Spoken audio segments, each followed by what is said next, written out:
Fala pessoal, hoje é o dia do nosso programa Na Laje com Lincoln Reis. Hoje nós estamos aqui no Morro da Nova Sintra e hoje o nosso convidado é jornalista, historiador, escritor e presidente do IHGS. Pessoal, o cara é uma fera. Leite Nervosa, esse é o nosso convidado, Sérgio Williams. Leite Nervosa, tá fazendo o quê? Nada.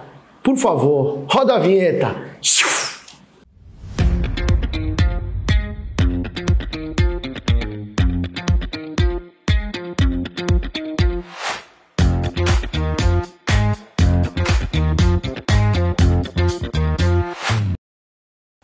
Bom, Sérgio, obrigado por aceitar o nosso convite. Um prazer, cara. E tá aqui participando do nosso programa, né? Um bate-papo, falar um pouquinho de Santos, falar um pouquinho da história. E no lugar que me remete à memória afetiva, né? Eu nasci no Morro do Bufo, vivia com meu avô aqui na Nova Sintra, meu avô era diretor do Nova Sintra, do clube que tinha aqui, então é um lugar que me traz muitas boas recordações. Ai, que bacana! Explica pro telespectador e o web espectador aonde fica o Morro do Búfalo. O Morro do Bufo... Bufo, né? Não, é búfalo, é búfalo. É bufo. O Morro do Bufo é um trecho pequeno que fica entre o Monte Serrate e o São Bento.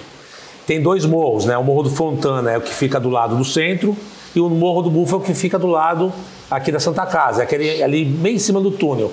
É um trecho bem pequenininho e normalmente ocupado na época por pessoas da Ilha da Madeira. Os ilhéus se ocuparam ali. Os portugueses, né? Os portugueses. Aliás, minha mãe é da Ilha da Madeira, né? Então por isso que eu tenho essa relação aí com o morro. Meu avô era guindasteiro do porto, minha avó costurava saco em armazém. Então a gente era uma família bem humilde, a gente tinha ali a nossa casinha ali bem em cima do túnel.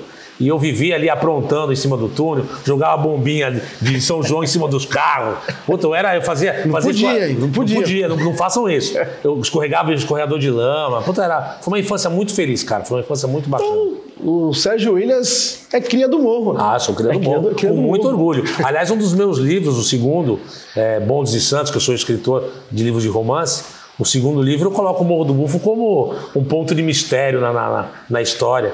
E é muito legal, cara. Eu sempre tenho uma boa recordação desse pedaço da Cidade Alta, né? E sou, claro, Unidos dos Morros.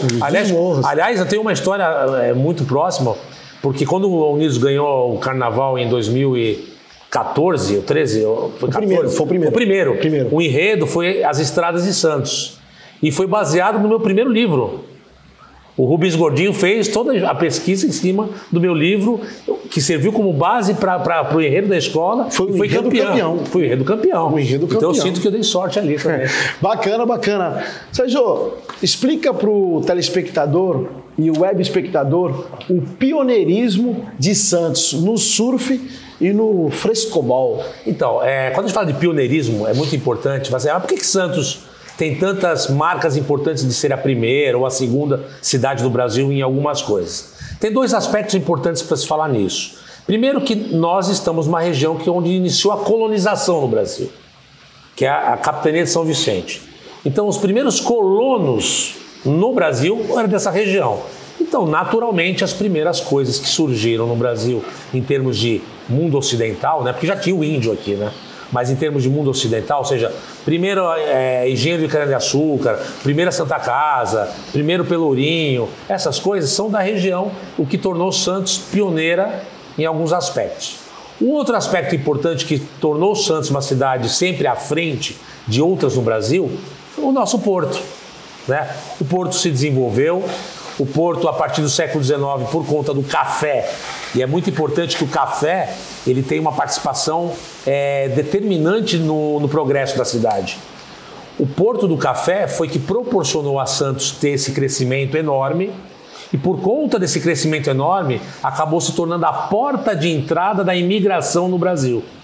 Então, praticamente 90% dos imigrantes brasileiros passaram pelo Porto de Santos.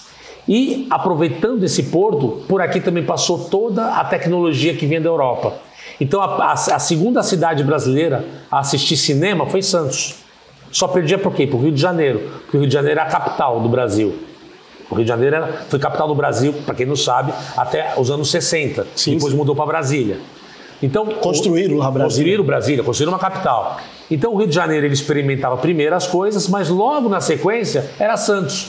porque tinha a proximidade com a capital de São Paulo, que é uma cidade grande. Então, o primeiro carro que chegou no Brasil chegou pelo Porto de Santos. A tatuagem no Brasil começou por Santos, com o Lucky Tattoo. Então, assim, tem muitas marcas pioneiras que começaram em Santos por conta dessa pujança econômica e por conta do porto. Entre essas coisas, o surf. O surf nasceu... Claro que o surf já existia fora do Brasil, não. No Havaí já tinha surf, mas no Brasil não se praticava. Até que nos anos 30, um rapaz que era filho de comissário de café, que era gringo, ele era americano, ele trouxe uma revista chamada Popular Mechanics, e nessa revista tinha um artigo sobre uma prancha de surf. E ele pegou esse artigo, construiu uma prancha de surf, foi para a praia e começou a surfar. Isso em 38. Então, o surf nasceu no Brasil nas mansas águas de Santos. Porque não é nenhuma praia com ondas gigantes, né? É uma marolinha. Mas não importa, o surf nasceu aqui. O tamborel... Deixa eu pegar até um gancho sobre o surf, claro. Porque nós trouxemos aqui o... Pardal? Pardal não, nós trouxemos o Picuruta, né? Picuruta. E o Picuruta falou desse pioneirismo do surf. Sim. Né? E falou também tinha sempre uma rivalidade. Era a rivalidade 013 e 021, né? É o Rio de Janeiro. Santos e Rio. Tu pegou esse momento?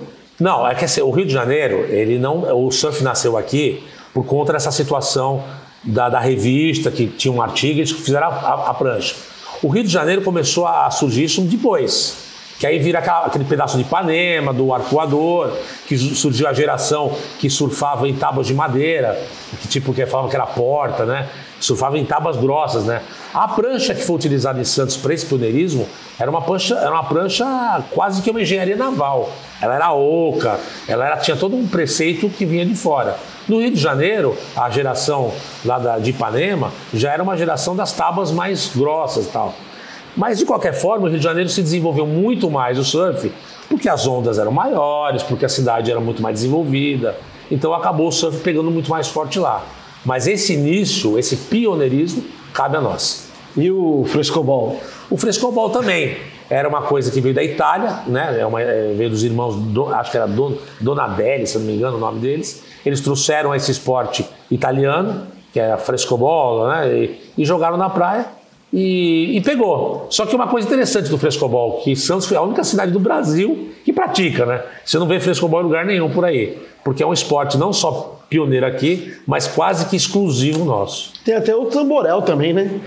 Não, tamborel. Tamborel, né? O tamborel. Tamborel. É o tamboré, que vem do tamborello. É isso. Italiano. Outra coisa que surgiu em Santos para o Brasil foi o remo. Isso no século XIX. A primeira cidade brasileira a ter prática de remo foi em Santos, junto com Porto Alegre.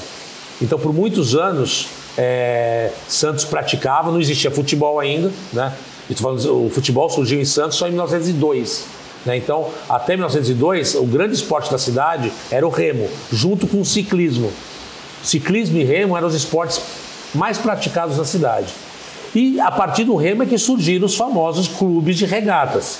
O Internacional, Saldanha. Aqueles lá na Ponta da Praia. E eles não eram originalmente da Ponta da Praia. Por exemplo, o Vasco da Gama, ele era da Ilha Barnabé. O Internacional ficava no Itapema. Era todo espalhados ali mais perto do centro da cidade de Santos. Depois, quando a cidade foi avançando, os clubes foram rumando para a Ponta da Praia, um do lado do outro, né? CLT Internacional, o Regatas, o Vasco e o Saldanha. E aí formou um cinturão dos clubes de regatas que por muitos e muitos anos foram os grandes pilares do esporte da cidade. Não só do remo, mas a natação, saltos ornamentais, polo aquático, basquete. Então os clubes da Ponta da Praia fomentavam o esporte. Aliás, Santos, até a década de 60, o esporte era fomentado nos clubes. A administração pública não tinha essa vertente de estimular o esporte. Ela promovia, mas quem praticava e quem fomentava eram os clubes da cidade. Ah, bacana, hein? Bacana. Sérgio, explica qual a real importância dos canais. Os canais é o seguinte, no século XIX, Santos, o Porto estava crescendo, só que existia uma problemática muito forte, que eram as epidemias. Por conta das oportunidades de trabalho, muita gente veio para Santos e começou a ocupar os lugares de forma desordenada e começou a poluir os leitos dos rios que existiam no centro. No centro de Santos existiam vários riozinhos e esses riozinhos foram sendo poluídos E com a poluição trouxe mosca, trouxe inseto, atraiu rato, e isso trouxe doenças. Então havia uma necessidade e começou a morrer gente pra caramba. Teve um ano lá que morreu tipo 1/3 da população. Só com uma epidemia de peste bubônica, malária, um monte de desgraça. E aí o governo do estado começou a se preocupar porque o Porto de Santos começou a ganhar uma má fama. Era o Porto da Morte, ninguém queria vir para cá. E era um porto importante para o escoamento do café. Então o governo resolveu investir num projeto de saneamento, de criar sistema de esgoto, de coleta de esgoto. Isso começou no centro, mas também havia necessidade de criar para o que a gente chama de Zona Leste de Santos. A Zona Leste, para vocês terem uma ideia, o bairro da Aparecida, Boqueirão, Ponta da Praia, era tudo pântano, era tudo alagado. Você pisava, era charco, entendeu? Então, para você criar condições de construir casas em cima, você precisava drenar aquela água, deixar seco aquilo. Então, o projeto, além de colocar esgoto no centro, era de drenar a Zona Leste para uma expansão da cidade.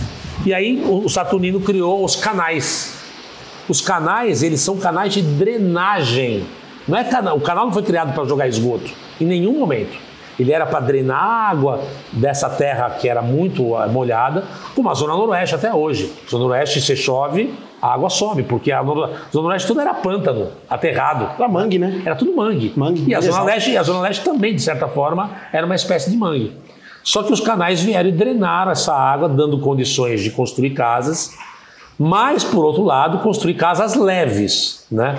Tanto é que quando começaram a construir prédios na praia, a partir dos anos 30, os caras começaram a construir uns prédios altos, o terreno era tão ruim de Santos, porque apesar de estar drenado, não estava firme. Tanto é que os prédios começaram a entortar. Então você tem um monte de prédio torto pela falta de pensamento dos caras da época de que o solo não era um solo bom. Hoje você constrói prédios altíssimos, porque hoje você tem técnica construtiva de estaqueamento, você faz umas estacas bem profundas e aí segura o prédio com mais força. Mas naquela época não tinha isso. Então os canais do Saturnino, eles proporcionaram uma condição de avançar a cidade para além do centro, a cidade de Santos era só um centro. Então começou a expandiu para os lados da praia, graças ao Saturnino de Brito. Tem uma frase que todo historiador conta que é assim: foi Brás Cubas que fundou Santos em 1546. Mas foi Saturnino de Brito que refundou Santos. Revolucionou. Porque ele deu condições à cidade se tornar uma outra cidade. Bacana, bacana. Sérgio, fala da mudança de ocupação do espaço. Os ricos, né, moravam no centro e depois foram para a praia. Como é que foi essa mudança, né? A gente, naquela época, era muito os coronéis, né? Sim, porque assim, você tinha uma cidade que tinha uma economia forte do café. Então você tinha os comerciantes de café, os barões e tal, que nem o Barão de Imbaré, o Visconde de Vergueiro, que fundou inclusive a Associação Comercial de Santos. Então você tinha uma elite da cidade, e essa elite ela morava no centro. Não é porque ela morava no centro, Santos era o centro, não existia Santos para além do centro. Existia Santos e existia São Vicente. Aliás, para chegar a São Vicente tinha que pegar um trem, uma Maria Fumaça. Para ir de Santos a São Vicente, era uma viagem, né? É que a cidade cresceu tanto que grudou, mas naquela época era uma cidade distante da outra. E a cidade, quando começou a se expandir, ela começou a se expandir primeiro para o Paquetá, depois para Vila Nova, e ele tem esse nome Vila Nova porque era a Vila Nova, né? Começou, a Vila Velha era Santos e a Vila Nova passou a ser Vila Nova. E aí começou a expandir, e aí a partir de 1902 e 1903, e que a elite começou a descobrir que a orla da praia, com o projeto de saneamento do Saturnino, começou a dar condições de construir casas, eles começaram a perceber que a orla da praia, que é hoje os bairros da praia, que era boa para moradia, e começaram a construir os primeiros palacetes ao longo da orla. Mas o Paquetá e a Vila Nova eram os bairros ricos da cidade. Nobres, né? Eram os bairros nobres da cidade. Tanto é que tem um colégio, que é o Colégio Santista, que sobreviveu ao longo de muitos anos, até os anos 80, 90, estava lá. Um colégio de elite, num bairro da Vila Nova, só que já estava decadente, né? E a elite começou a migrar aos pouquinhos para os lados do Boqueirão, depois veio Gonzaga, José Menino, Aparecida, e a cidade foi crescendo ao longo das suas décadas e se expandindo, e primeiro assim casas térreas, depois a partir dos anos 30 começa a surgir os primeiros prédios, e aí nos anos 40, 50, aí começa a pipocar. Hoje nós temos prédios aí com 40 andares, é uma loucura. E hoje quem passa pelo centro vê da forma que está, fala assim, nunca imaginou que ali fosse a classe rica, né? A classe rica da própria cidade, onde nós temos lá em cima do Monte Serra, que era o cassino, né? Onde barões, quem chegasse a Santos, ia lá visitar o cassino, não era? Não, o cassino era uma referência numa época que o jogo era permitido. Aliás, Santos tinha vários cassinos, né? Os hotéis da praia tinham cassinos, a Ilha Porchá era um cassino, o Monte Serrat era um cassino. Mas o Monte Serrat nem conseguiu ficar muito tempo, porque logo uns 10 anos depois o governo federal proibiu o jogo e o cassino acabou sendo fechado. Mas o centro de Santos, isso é normal, né? Em qualquer cidade do mundo antiga, o centro acaba ficando decadente e os bairros da periferia começam a ganhar um pouco outros ares. Se você pega o centro de São Paulo, é a mesma coisa. O centro de São Paulo também está decadente, o centro do Rio de Janeiro é decadente. Paraty? Você tem, é natural que com o progresso das cidades, as classes de elite elas começam a buscar lugares mais afastados, mais tranquilos. Isso é normal. Santos não tem mais como fugir, porque Santos, quando falo de Santos, é a ilha, né? Aliás, muita gente não sabe que nós vivemos numa ilha. Santos é uma ilha, né?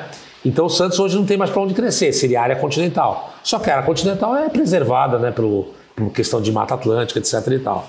Então hoje não nos resta outra saída a não ser crescer para cima com esses prédios cada vez mais altos na cidade. Fala também, Sérgio, da nossa cultura de praia. Faz tanto tempo assim que a praia e o banho de mar são unanimidades, né? Até mesmo em época de festivas, no final do ano, o pessoal fala assim, poxa, vamos lá na praia pular as 7 ondas. Fala um pouquinho. Mas olha só, da unanimidade das praias. Mas é uma transformação da sociedade, né? Se você pega o século XIX, as pessoas não iam à praia tomar banho de mar.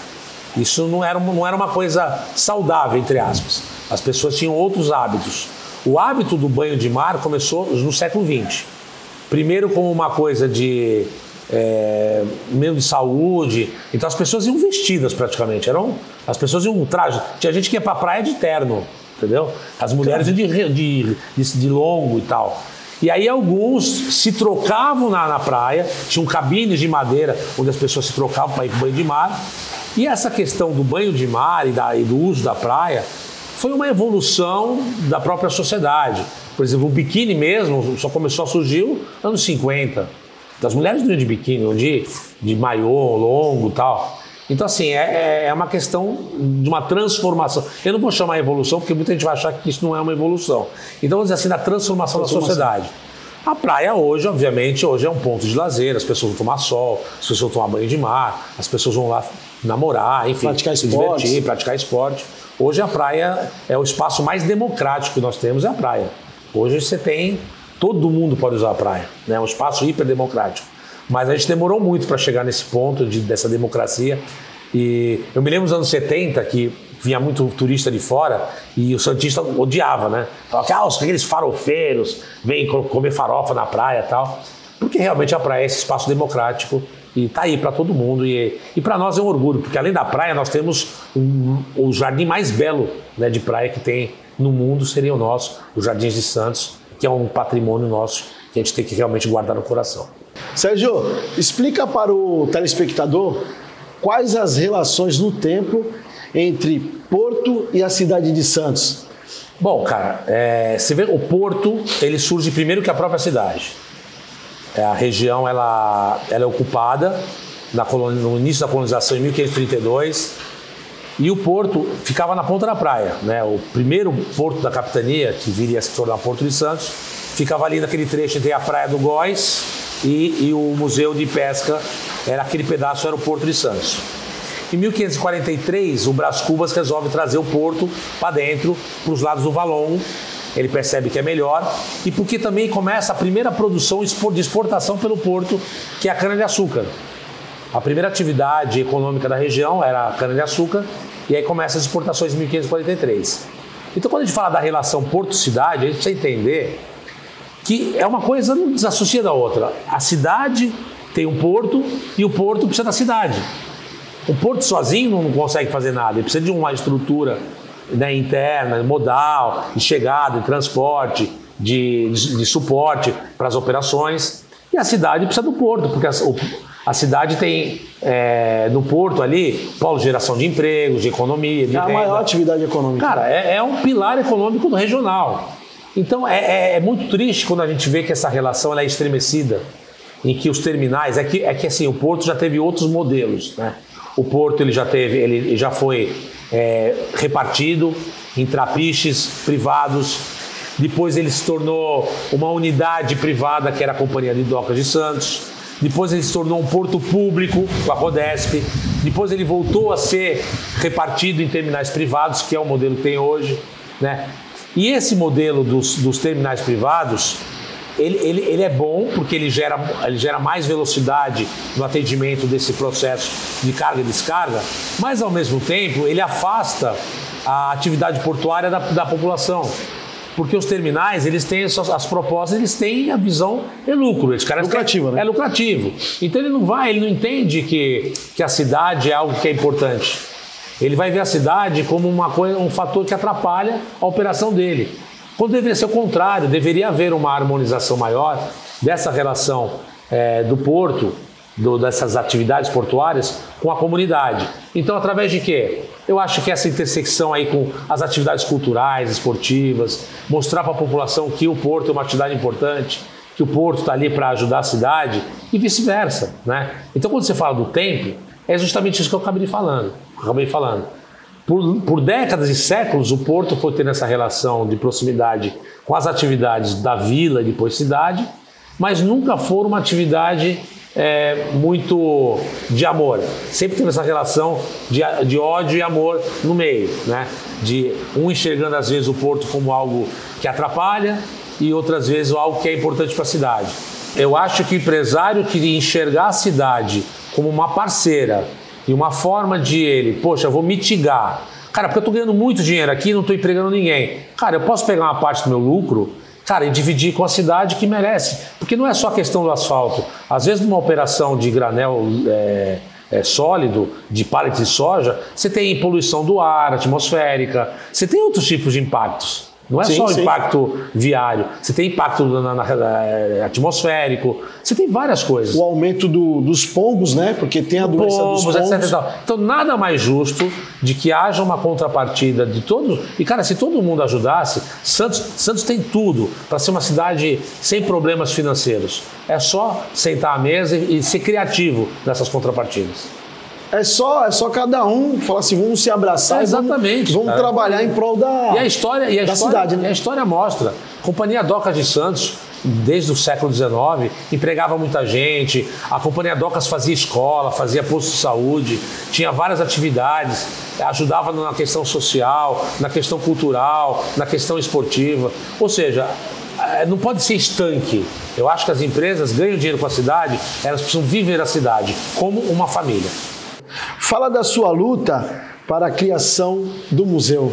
Então, você vê que a gente tem tantas histórias. Eu contei só um pedacinho muito pequenininho de tudo que a gente tem de riqueza histórica. A gente não tem nem tempo para isso. Não tem tempo, vai ficar uns 5 dias fazendo o programa aqui. Então, assim, a gente tem uma luta do Instituto Histórico e Geográfico, que é criar um museu da cidade.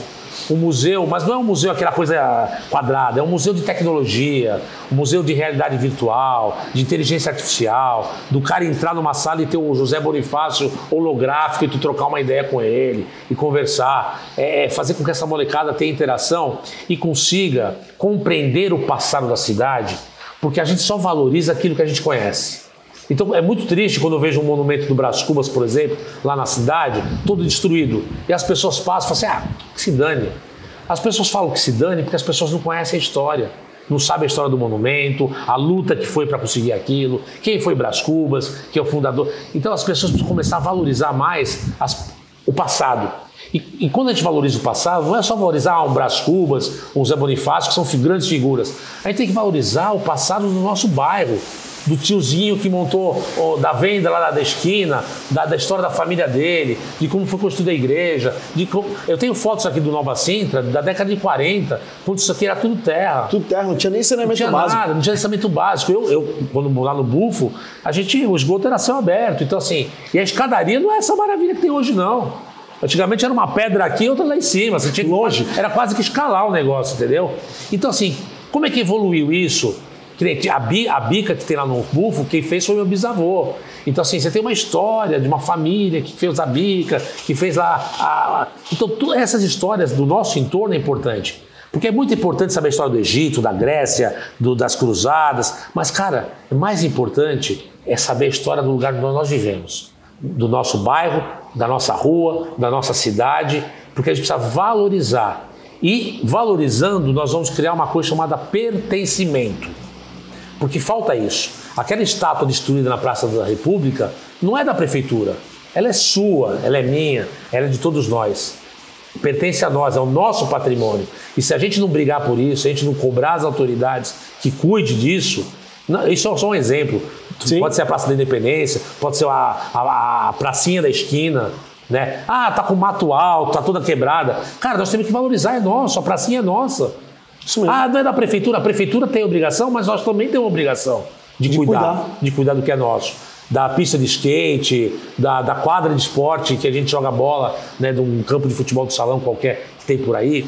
Então, a história não é só a história do faraó, não é isso. A história é o que nós somos. Você é o conjunto das suas memórias. Se você bater a cabeça e esquecer quem você é, o que você é? Não é mais nada. Você é o resultado de toda a sua história. Então, para uma cidade é uma coisa. A cidade, ela é o resultado de todas as histórias. Então, se tem alguma coisa que está errada na cidade, a gente tem que entender aonde, em que ponto a gente errou e começar a consertar. Então, a gente fala assim muito a questão do centro histórico que está abandonado, o Paquetá, a Vila Nova. Tem que pensar, espera aí, mas aonde é que começou isso a degringolar? Perceber onde está o erro e, de repente, fazer o caminho inverso. Eu acho que a atitude que o município está tendo hoje de provocar moradia no centro, eu acho que é um caminho bacana. É repovoar. É uma saída. Porque quando você repovoa, você traz pessoas que vão valorizar aquele entorno. Porque, cara, você tem que valorizar o lugar que você mora. Então você vai brigar, né? Então eu acho que é um caminho correto. Eu acho que todos nós temos que valorizar a história. Então a luta pelo museu do Instituto, que é o Museu da Cidade, é para ser um ponto onde as pessoas vão poder ir lá e sorver desse conhecimento e aprender sobre a nossa história para começar a valorizar a nossa própria história e tudo que nos pertence, que está nas ruas da cidade. Essa é a grande missão. Que aula, hein? Uma aula sobre a história, uma aula sobre Santos. Sérgio, muito obrigado. Cara, prazer. Chegamos ao fim de mais um programa. Eu queria deixar aqui para você as suas considerações finais, meu irmão. Olha, eu praticamente falei agora, né? Eu acho assim, todos nós temos que valorizar a nossa própria história, da nossa família, do nosso entorno, porque a história nos ensina, né? A gente tem que pegar o que aconteceu no passado e ver, foi bom? Então vamos tentar repetir de um modo moderno. Foi ruim? Não vamos repetir, vamos evitar, porque infelizmente a história se repete, né? Então se você vê uma União Soviética invadindo a Ucrânia, lá atrás já falava União Soviética invadia outro lugar. Se você vê, eu tive uma manchete dos anos 30 assim, a polícia prende e a justiça solta. É porque hoje está se repetindo. Então onde que nós erramos? A gente tem que começar a consertar. Então aprender história é cultivar conhecimento para que você possa errar menos. Porque a gente tem todo dia a gente tenta acertar. Você tenta acertar, eu tento acertar, mas a gente precisa conhecer mais para errar de menos. Bom, pessoal, esse foi mais um programa Na Laje com Lincoln Reis. Uma aula sobre a história do povo santista, uma história de Santos, com meu amigo e irmão Sérgio Williams aí. Obrigado por aceitar o nosso convite. E antes de terminar o programa, eu gostaria de deixar um abraço lá para o Giba, marido da Malu, pai do Betinho, pai do Paulinho, o seu Viola que faz aquelas baguetes tops aqui no Morro da Nova Sintra. Mandar um alô para o Tico. Alô, Tico! Tico tá esparramadão aí com o Luquinhas aí no sofá assistindo o nosso programa. Muito obrigado a todos vocês que assistiram e acompanham o nosso programa Na Laje com Lincoln Reis. Até a próxima.